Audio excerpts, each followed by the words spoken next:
What up, y'all? It's your boy, Mr. Downtown Melo, and you're listening to the Entertainment Report on iHeartRadio, live from Orlando, Florida, for Tuesday, August 14th, 2018, delivering some major stories and trends going on in the world of entertainment and beyond. You can follow the show on Facebook, Twitter, or Instagram. Facebook.com/Entertainment Report with Ray Melo, that's RAYMELO, on Twitter at The Enter Report, or on Instagram at The Entertainment Report. You can listen to the show anytime you want on iHeartRadio. Just go to iHeart.com or your iHeart phone app, search for The Entertainment Report, and it'll take you to the page. Aretha Franklin is in a home hospice care, sources says. Source close to Aretha Franklin's family told CBS News that the legendary singer is seriously ill. Franklin, who is 76, has battled health problems for several years. CBS News' Vladimir Duthers reported from the Queen of Soul's hometown of Detroit. It was there that Franklin discovered her legendary voice at the New Bethel Baptist Church, where her father was a minister. Even as her music style changed, her gospel roots stayed with her. Pastor Robert Smith Jr. says that the church is praying for Franklin after learning she is seriously ill. Smith says without Aretha, the church wouldn't still be here. A source close to the family told CBS News Monday that Franklin is at a home in hospice care. Celebrities and politicians reacted to the word of her poor health on Monday. Singer Mariah Carey tweeted, "Praying for the Queen of Soul," while former President Bill Clinton wrote, "Hillary and I are thinking about Aretha Franklin tonight." At a concert in Detroit Monday night, Beyonce and Jay-Z dedicated their show to Franklin, and DJ Kelly opening for them paid tribute to Franklin by getting the crowd to sing "Respect." Even as Franklin's star rose, she never forgot where she came from. Just weeks ago, Pastor Smith says she contacted him about performing at the church's annual benefit concert. Smith says asking God to continue this miracle because it's great that she's made it this long. In 2017, Detroit honored Franklin by naming a street after her. Many of those attending the Beyonce concert last night had to cross that street to get there. And at New Bethel, parishioners will hold an early morning prayer service for Franklin on Wednesday. Actor Benicio del Toro is set to star in Oliver Stone's drama White Lies. The story follows del Toro's character Jack, a child of divorced parents, as he struggles to avoid repeating their mistakes in his own marriage and with his son. In doing so, he engages in many sexual conquests to find freedom, only to find himself even more emotionally lost than before. He eventually meets a woman whose life just opposes his own, which leads him to forge a path to clarity. Film is set to begin in New York City in the spring. Stone is writing and directing the film, which will be produced by Fernando Schochin with Ross Cass. Toro won an Academy Award in 2000 for Best Supporting Actor for his role as Javier Rodriguez in Traffic. Del Toro's last role on the big screen was as the Collector in Avengers Infinity War, and will also be starring in Ben Stiller's Escape at Dannemora, debuting this fall on Showtime. Stone has won 3 Academy Awards in his career.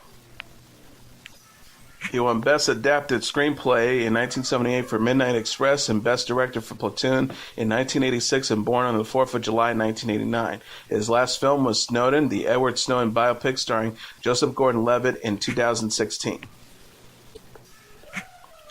The cast of Back to the Future, including Michael J. Fox, Christopher Lloyd, Leah Thompson, and Thomas Wilson, reunited 33 years after the original film arrived in theaters. The group came together for the Fan Expo in Boston over the weekend and posed for a photo that was posted onto social media by all 4 stars. Fox said on Instagram, "Back in 2018, even Biff made it," in reference to Wilson's character, Biff Tannen, the antagonist of the film. Thompson said on Twitter, "Friends from the past and the future, at Fan Expo Boston, so fun, love these men." Back to the Future was released in July 1985. The classic time-traveling film features Fox as Marty McFly as he uses a time machine built by his friend Dr. Emmett Brown, played by Lloyd, and goes back in time to the year 1955. He encounters a younger version of his mother, Lorraine, played by Thompson, and must fight off school bully Biff, played by Wilson, to help ensure that his mother and father meet. The film inspired 2 sequels, the futuristic Back to the Future Part 2, released in November 1989, and Back to the Future Part 3, released in May 1990, which took place during the Wild West. A Back to the Future Day was held in October 2015 to mark the day Marty arrived to the future in Back to the Future 2. The celebration included the release of Pepsi Perfect, a version of Pepsi seen in the film. Disney is giving fans a first glimpse of its live-action Mulan. The company shared a photo on the Walt Disney Studios official Twitter account Monday of Chinese-American actress Liu Yufei as Mulan. The picture shows Yuffie wearing red garments and holding a sword. Disney said production has started on the upcoming movie. The company wrote production has begun on Disney's live-action #Mulan. The film will open in U.S. theaters on March 27, 2020. Mulan is based on the Chinese legend Hua Mulan, a young woman who takes her father's place in the army. Disney previously adapted the story as a 1998 animated film featuring the voices of Min-Na Wen as Mulan. The new Mulan will star Lui, a.k.a. Crystal Lui, Donnie Yen, Jet Li, and Gong Li. Newcomer Yosen An joined the cast in June as Chen Hong-hee, a military recruit and love interest for Mulan. Chris Hardwick returned as the host of AMC's Walking Dead after show Talking Dead Sunday following an investigation into sexual assault allegations made by his ex-girlfriend Chloe Dykstra. Hardwick said, while getting emotional following the airing of Fear the Walking Dead, I just want to take a minute to say that I am so appreciative to be standing here right now, and I want to thank you, the Walking Dead community, for all your support these last couple of months. He continued by saying the show isn't just a job for me, it is a vital part of my life, and has been like a sanctuary these last 7 years. It's been with me through good times and bad, and I'm so grateful to the fans, producers, and the amazing cast of both of these shows for allowing me to come here and be part of this community every week. AMC has suspended Hardwick, then reinstated him following an investigation into the allegations made by Dykstra in an essay published on Medium. Hardwick was briefly replaced by Yvette Nicole Brown as a panel host at the San Diego Comic-Con and on Talking Dead. Dykstra accused Hardwick of sexual, emotional, and psychological abuse during their 3 years together. The essay does not mention Hardwick by name, however. The description of the boyfriend and the time when her alleged ordeal took place suggested it was the television host. Hardwick also responded to the essay and denied any wrongdoing. Dykstra said on Twitter that she did not participate in the investigation as she never set out to ruin anyone's career. She tweeted on Friday, just a reminder, I 100% stand by every single word of my essay. I made sure it was an unembellished factual and that I had evidence to back it up in order to protect myself in a case of actual litigation, not a network investigation where I'm not protected. That is all. Following Hardwick's reinstatement, co-executive producer of Talking Dead, Gene Patton, and other staffers exited the program in protest. Patton also previously worked with Hardwick on AMC's Talking with Chris Hardwick. The network has not announced when the talk show will return. Hardwick is also the host of the NBC game show The Wall, and recently appeared as a guest judge on America's Got Talent. Ruby Rose has left Twitter due to the backlash she received over her casting as DC Comics superhero Batwoman. Rose will appear as Batwoman, an openly gay crime fighter, in the CW's annual crossover event between its DC dramas Arrow, The Flash, Supergirl, and Legends of Tomorrow. The CW is also developing a series centering around Batwoman.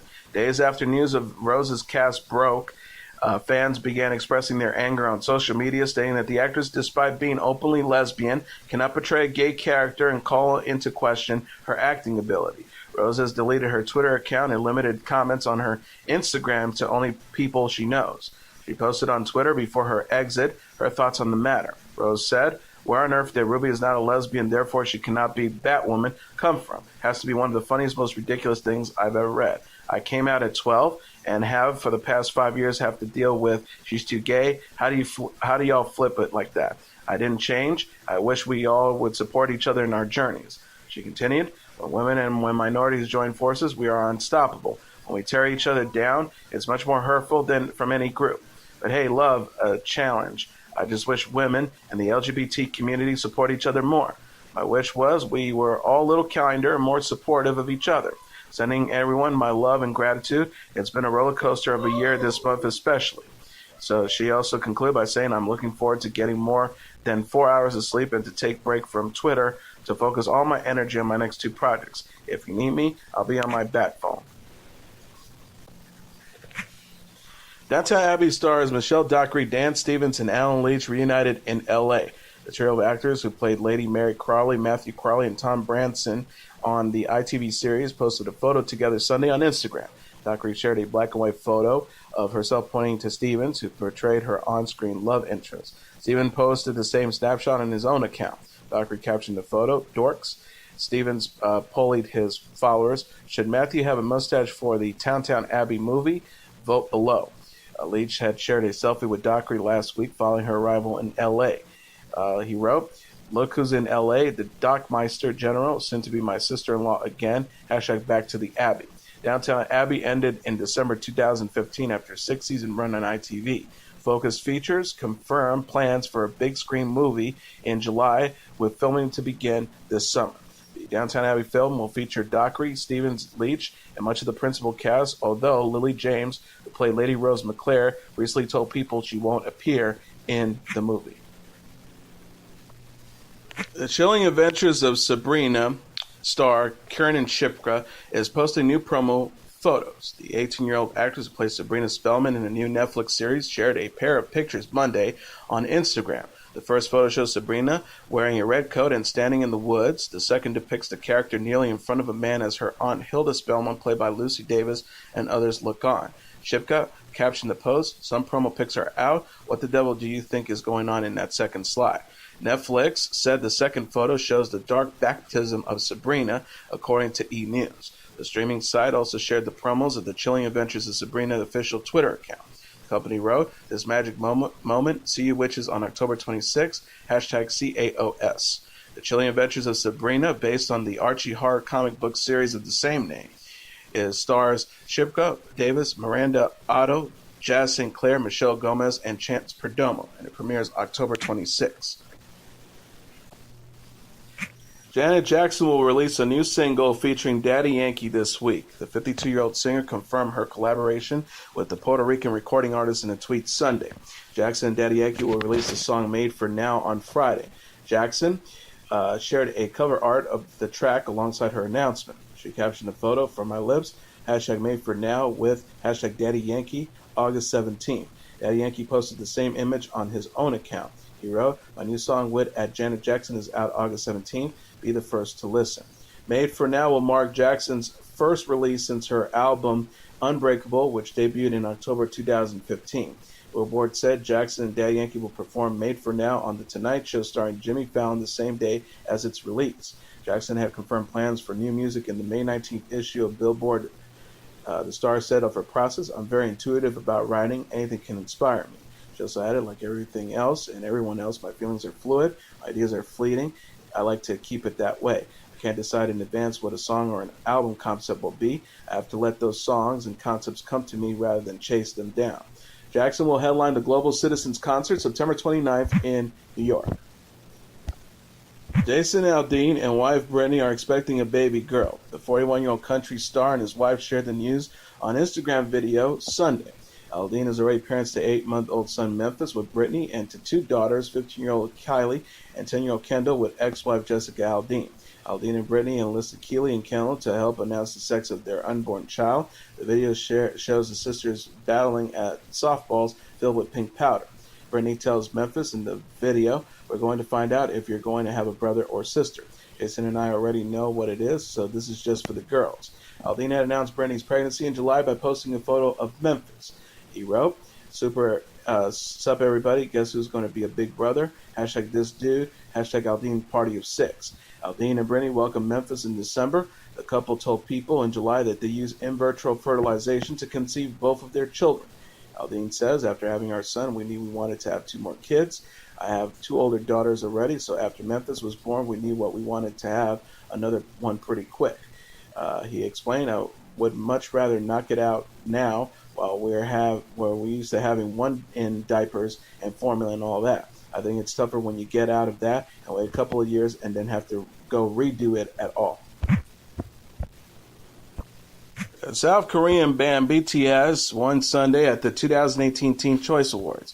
The K-pop group was awarded Choice International Artist and Choice Fandom at the annual awards show. BTS beat Latin boy band CNCO and fellow K-pop groups Blackpink, EXO, GOT7, and Super Junior to win Choice International Artist. The group previously won the award in 2017. BTS and its fan group ARMY also competed against CNCO in the Choice Fandom category. The K-pop group beat CNCO, Blackpink, Taylor Swift, One Direction, and Fifth Harmony. The Teen Choice official Twitter account confirmed hashtag BTS Army took home the coveted hashtag Choice Fandom Award, hashtag Teen Choice, hashtag at BTS _ Big Hit.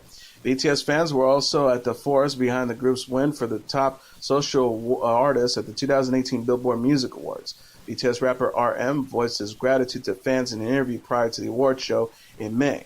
The rapper said, "The thing we are most proud of is our fans. Army's made it all possible. It still means a lot, something we can never get used to." BTS will release a new album, Love Yourself Answer, on August 24th. K-pop group stars promoted the album last week and the comeback trailer Epiphany featuring Jin. And now let's take a look at what happened on this date in entertainment history. On this date in 1945, the comedian, actor, and writer Steve Martin, who would rise to fame as a raw, crazy comedian during the 1970s, is born in Waco, Texas. Martin grew up in California and in his teens worked at Disneyland, where he entertained crowds with magic tricks and banjo music. After attending UCLA, he broke into show business as a comedy writer. In 1969, Martin won an Emmy for his writing on the hit TV comedy program The Smothers Brothers. He later wrote and appeared on other comedy variety shows, including the Sonny and Cher Comedy Hour. Meanwhile, Martin began performing his own comedy at nightclubs, and by the mid-1970s appeared often on The Tonight Show and Saturday Night Live, notably in the role of the wild and crazy guy, a wannabe playboy from Czechoslovakia. By the 1970s, Martin was famous for his best-selling comedy records and shows, which include the hit song King Tut and the catchphrase, "Excuse me." Martin's first starring role in a feature came in the 1979 box office hit The Jerk, which he co-wrote. He reteamed with his Jerk director Carl Reiner for 3 more zany comedies: Dead Men Don't Wear Plaid in 1982, The Man with Two Brains 1983, and All of Me in 1984, co-starring Lily Tomlin. Throughout the rest of the 80s, Martin showcased his comedic talents in a string of hits, including Three Amigos 1986, Little Shop of Horrors 1986, Roxanne in 1987, a modern adaptation of Cyrano de Bergerac, for which he won the Writers Guild Award for Best Adapted Screenplay, and Planes, Trains, and Automobiles in 1987. The prematurely gray-haired Martin went from wild and crazy to parental in equal success in such films as Parenthood, 1989, Father of the Bride, 1991, and Cheaper by the Dozens in 2003. He also went in a more serious route, appearing in David Mamet's enigmatic suspense film, The Spanish Prisoner, in 1997. In 2005, Martin co-starred in Shop Girl, based on a novella of the same name that he penned. In that film, he played a wealthy businessman who romances a far younger woman played by Claire Danes. Returning to the broad comedy in 2006, Martin played the bumbling Inspector Clouseau in The Pink Panther. Over the years, he has continued to appear periodically on Saturday Night Live and remains one of the show's most frequent hosts. In 2007, Martin published a memoir, Born Standing Up, which critics praised for its humor and candor. He had previously opened up to interviews about his personal life, including his marriage to the actress Victoria Tennant, his co-star in All of Me. They married in 1986 and divorced in 1994, and his subsequent breakup with the actress Anne Heche. Martin married Anne Stringfield, a writer for the New Yorker magazine, which Martin has contributed to in July 2007. Also on this date in 1985, Michael Jackson takes control of the Beatles' publishing rights. It was during their collaboration on 1983's Say, Say, Say that former Beatle Paul McCartney is said to have advised the King of Pop, Michael Jackson, to invest some of his enormous wealth in music publishing. It was sound financial advice that McCartney may have to come to regret giving on this date in 1985, when Michael Jackson purchased the publishing rights of the vast majority of the Beatles' catalog for $47 million, outbidding McCartney himself.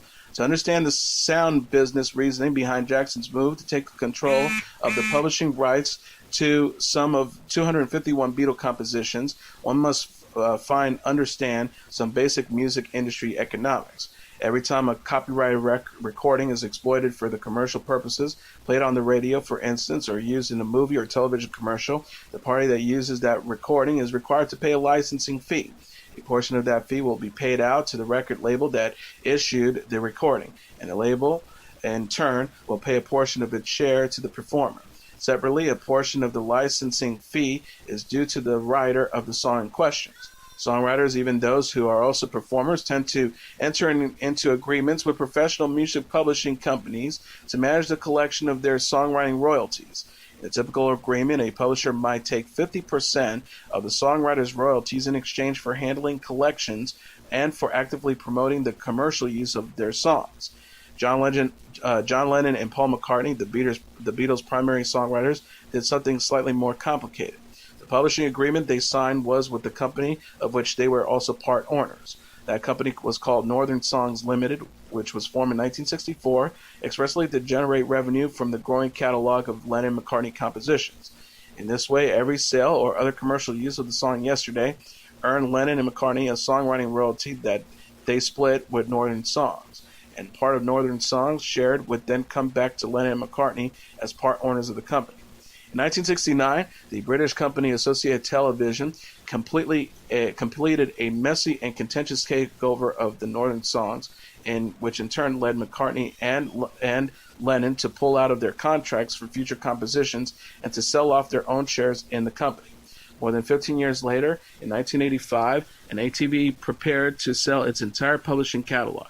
Paul McCartney anticipated purchasing it himself, only to be thwarted by Michael Jackson, who was then at the peak of his power.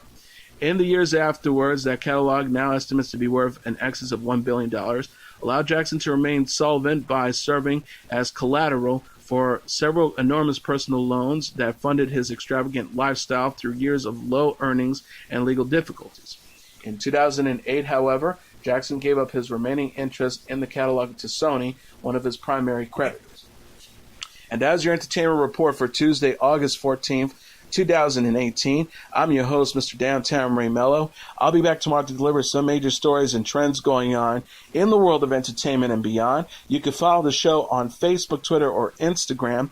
Facebook.com/The Entertainment Report with Ray Melo. That's RAYMELO. On Twitter at The Enter Report, or on Instagram at The Entertainment Report. You can listen to this episode or any previous episodes of The Entertainment Report anytime you want on iHeartRadio. Just go to iHeart.com or your iHeart phone app, search for The Entertainment Report, and it'll take you to the page. Good night, and God bless you all.